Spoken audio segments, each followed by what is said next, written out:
Myers. I'm Erwin Royster. And we are here with ANC Commissioner TYRELL HOLCOMB. How are you doing? I'm great. Thank y'all for having me. Appreciate it. Commissioner HOLCOMB, it is a pleasure having you here. Tell us a little bit about what you do as the, not only commissioner, but chair of your commission. Yeah, chair of my commission. Definitely got a few gray hairs that have grown in my tenure as chairperson of the commission. But I have the tremendous honor of serving as the commissioner of the downtown corridor of Ward 7, so the Minnesota Avenue corridor. And as a chairperson, I essentially make sure that we're moving the program along month to month, year to year, and ensuring that we're doing all we can to inform residents in our community of what's happening, what's going on. And so it's a tremendous task that I have undertake every year. My colleagues have elected me back as chair, so it is elected. I'm not appointed, nor do I volunteer myself to do it necessarily, but it certainly it comes with a lot. Wow, you talk about downtown Ward 7, and downtown Ward 7 is being redeveloped. Yeah. How do you feel about that redevelopment? Yeah, for me, growing up as a kid in Ward 7, I remember going to the CVS. I remember going to the Yellow House. I remember every dime I could save, I saved so I could go to the Yellow House and get some of that famous mumbo sauce and potato wedges. And so for me, to see the revitalization of downtown Ward 7, of Minnesota Avenue, in the community I've called home my entire life. My family's called it home now, 4 generations. To see it happening right in the backyard of where my first bike got stolen is that's another story for a different day. But to see that happening for me, I think it really brings true meaning to the word equity, right? Equity in the sense of we don't want just equality in the city, but we want it in every community, every neighborhood. We shouldn't have to go across the bridge to be able to get good food. We shouldn't have to be able to go across the bridge to entertain. We shouldn't have to go across the bridge to grocery shop, right? We should have that right in our community. And so I think that in terms of the redevelopment, it's creating that opportunity where we can see real equity come to pass in our lifetime and in our community. Great. You said keywords was equity and also development. And so for those, we know sometimes when we hear development, we hear gentrification. We hear displacement and things of that nature. What do you say to those folks who are scared about this new economic development happening in Ward 7? I say that those who don't learn their history are doomed to repeat it. And I think in Ward 7, we've seen prime examples of development that's had the community in mind, community first, Ward 7 first. Lloyd Smith, who founded Marshall Heights Community Development Organization, orchestrated a deal that created an opportunity for ownership in that particular development. And we're doing the exact same thing with this redevelopment. We're creating that same opportunity for ownership for our community, for the organizations that are doing the work in our community to have a stake and a seat at the table. Because the reality is, if you're not at the table, you're on the menu, right? And so making sure that we have that opportunity at the table is critically important. And so certainly we hear those concerns that community members share. We understand it. I know what it means for communities across our city. Having family members who have lived elsewhere outside of Ward 7, I understand what it means. But I think when you talk about opportunities like this that don't necessarily include our public housing component, where we can create some of that ownership opportunity, we've got to do everything we can to create opportunities for folks who live in our communities. And thinking about those, not just those who live in our community, but those that want to live in our community, who are away at college, those who have moved out of the city already but want to come back, and they're in that frame of those that are part of that working class, right? So it's not just we put so much of an emphasis on what affordable is or create an affordable opportunity, rather, and I don't think we talk enough about what affordable should be defined as, right? I think there should be tiers when we think about affordable housing, right? It's not just housing for people who are low income, because I think that's the first thing we go toward. Yes. But what about those working professionals who make anywhere between $50,000 to $100,000 that don't qualify for certain programs? And so I think creating those opportunities are going to be critical for us as a community, because the reality is we've told our young people, hey, go away to college, make something of yourself, and then come back. And when they come back, that's where they're going to be. They're going to be in those income brackets. And so where do they go if they don't have a place to go in the community they called home? Wow. So where do we see that in that? First of all, where do we see it? Are we seeing it, first of all, in that Minnesota Avenue corridor? And where is it? Well, I would say I think the last the last year and a half for me as a commissioner have been has been a roller coaster of sorts, having to navigate a number of issues within ANC 7F, more specifically a lot of the pushback that we did around an impending proposed halfway house, right? And so when there are issues that are meaningful to the community, you've got to be willing to be the voice for the folks who feel already that they're voiceless, but then also too for those that want to make sure that their voice is heard.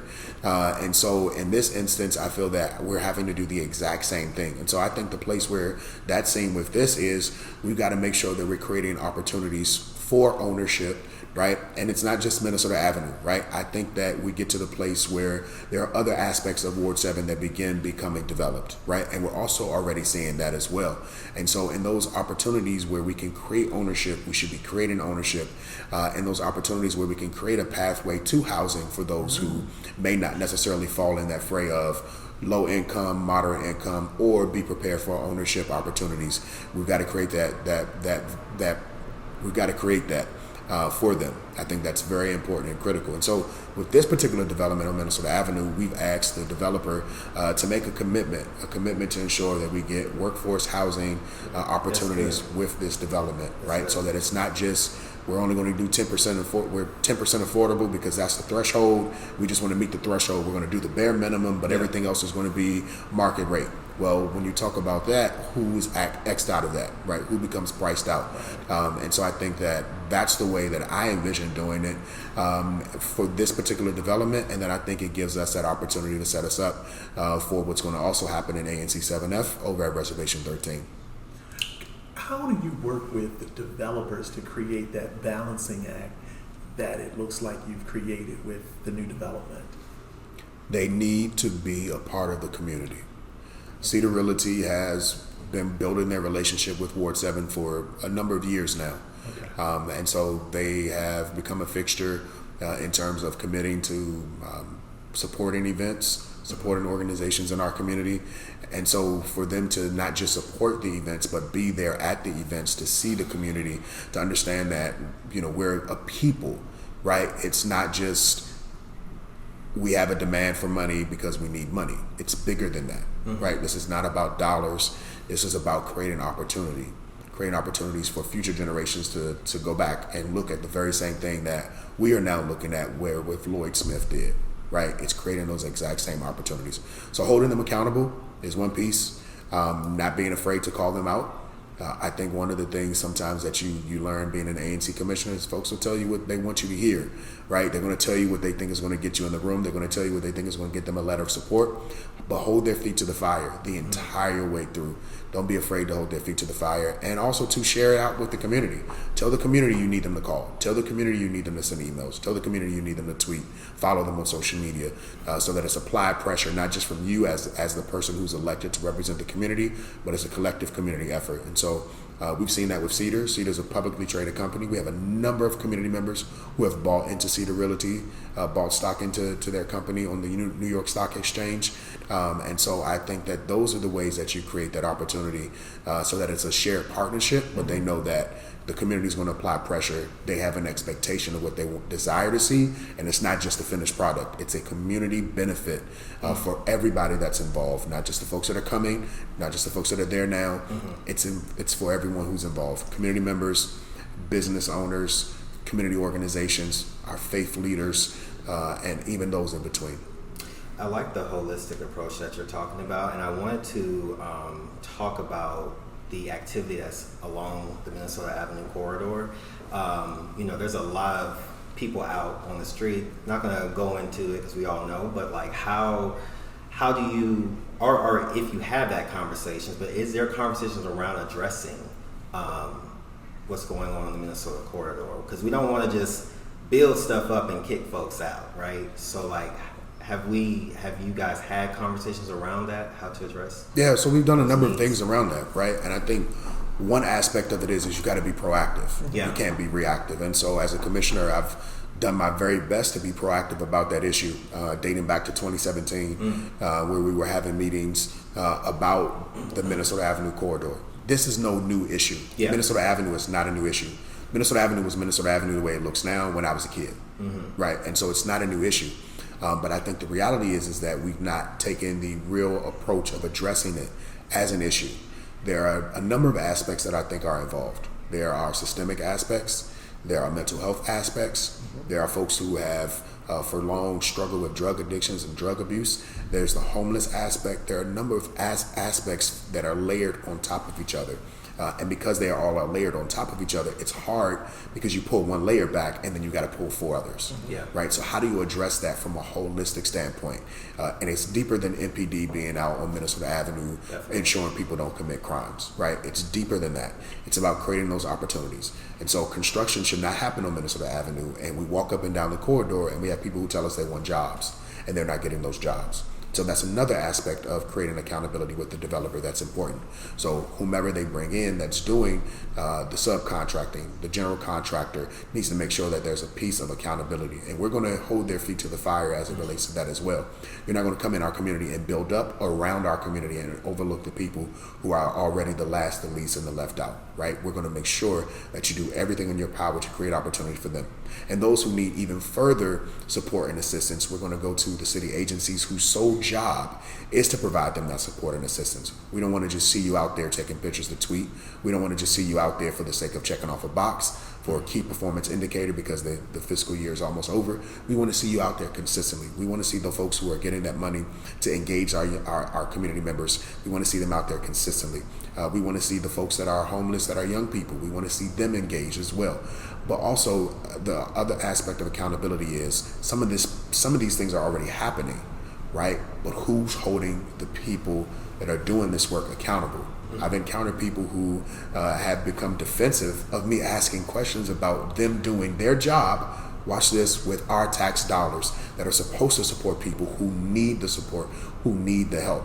The last piece is that we did the Minnesota Avenue Improvement Summit this past spring. Okay. And a part of the Improvement Summit was having conversations with everyday people, no government officials, nobody who was beyond the community-led conversation to inspire change in our community, and came away with a list of 10 specific things that can be done that will help improve the Minnesota Avenue corridor. If we see just 3 to 5 of those things from that suggestion pool that we came up with implemented, I can guarantee you that we'll see a change along the Minnesota Avenue corridor. The last piece I would say is that there are people, they're retired, they're seniors, their sons, their daughters, their nieces, their nephews, their cousins, they Pookie and them who we went to school with, right? They are our people. And if we approach it from a fear perspective and not a perspective of how do we connect you to what you need, then we're going to see the same dynamic play out that we've seen in other places across the city. And the reality is that they've been pushed out elsewhere, and so they're on Minnesota Avenue where they feel most comfortable. So if this is where they feel most comfortable, let's bring the services and supports to them and hold every person who's supposed to make that happen accountable as they should be. Wow. Yeah. Deb, I think we covered a breadth of topics today with Commissioner Holcomb. We talked about development, and then we went into the very nature of human services along Minnesota Avenue, which affected Because it's part of development. it. It's part of You're it. exactly That's the right. whole conversation. Yeah. And so when you talk about holistic, this is a holistic approach. And it seems like Commissioner Holcomb, you have a little formulary in place on how to deal with developers. A slight formula, I would say. I think that we're going to have something monumental that's going to come out of this particular project that I think we as a community can be proud of and look back on and celebrate for years to come, ensuring that we're making investments. And I think it's deeper than just let's build, but we want to just see bricks. It's bigger than that, right? We want to see our young people invested in. We want to see our young people go off to college. We want to invest in them. We want to see our people be able to buy homes. And we want to invest in home ownership programs. We also want to address the systemic issue of gun violence in our community. So we want to invest in organizations that are going to do that on the ground work that needs to be done, right? Going community to community, meeting with our young people, bringing them in the fold early on. We want to make investments so that down the line, we're not looking saying what could have been done, what should have been done, and what we almost had the opportunity to do. So making these investments now is critically important. And I also think that we should also have the opportunity to recognize one of our stalwarts in our community, Dr. Margaret Labatt, at some point with a naming of something in the redevelopment after her, who was a stalwart in our community, was educated for 40 plus years, and just really meant a lot as a pillar in our community. And so really making sure that while we recognize our past, we honor those who have paved the way, but we build a brighter future for all of us to be able to see and realize in Ward 7. So if folks want to get into the conversation, because economic development is still going on in Ward 7, if folks want to get involved to just be, like you said, there at the table to hear their voice, how can they go about that? Yeah, so there are a number of ways with us at ANC7F. ANC7F.com is the way that folks can stay updated and abreast of what's going on. We live stream all of our ANC meetings via Facebook Live. ANCs will be going back in person in February. We are committed to continuing our meetings being live streamed even after we have to report back in person, to make sure that folks, even if they can't get out to meetings in person, they can still go back and view what's happening in the community on a month-to-month basis. We meet the third Tuesday of every month, and so that's going to continue happening. We're doing our very best to build a robust email listserv. We've got a goal that we want to get as many community members in ANC7F signed up for our email listserv, and if folks are outside of 7F and they want to sign up, we'll take them as well. But we're going to do all that we can to make sure we inform community members about what's happening as possible. And we're also on Twitter at ANC7F as well.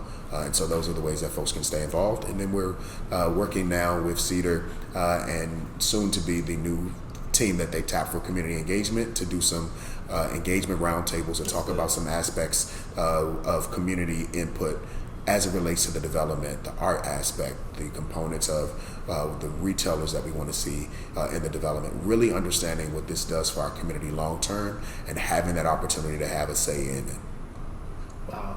It seems like, to summarize what you just said, that development needs to be community focused, Absolutely, and almost community led. Yeah, absolutely. So we want to thank you for the work that you've been doing in Ward 7 and in particular 7F.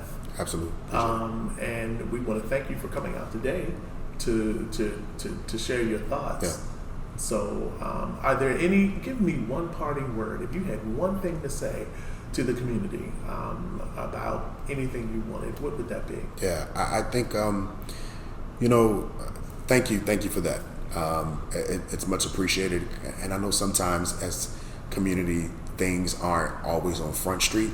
And this is one of those things that has not been on Front Street because you got to go through these conversations. It's the nuance of the conversations to get us to this place. And so I think for me, if there's something I wanted to say to the community about anything, it's that perseverance pays off, right? And you got to be patient.